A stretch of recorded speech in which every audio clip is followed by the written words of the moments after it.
عاجل تم العثور على جثة الصغير عبد الرحمن بعد أيام من اختفائه في ظروف غامضة، وإليكم تفاصيل الخبر المحزن.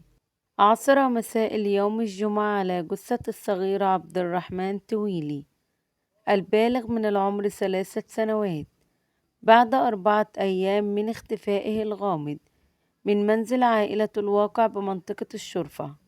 وكان الصغير قد اختفى في ظروف غامضة ما استنفر جهود العائلة والسلطات الأمنية، حيث تم البحث بمشاركة مكثفة من متطوعين من شباب المنطقة الذين لم يتأخروا في محاولة العثور عليه حيا. لكن للأسف تم العثور على الصغير جثة هامدة في منطقة مهجورة بنواحي مكناسة.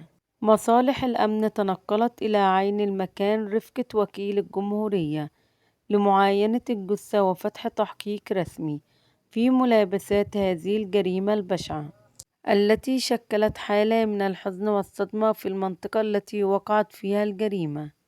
ووفق المعطيات الأولية تشير إلى أن الصغير قد يكون تعرض لعملية اختطاف هدفها القتل.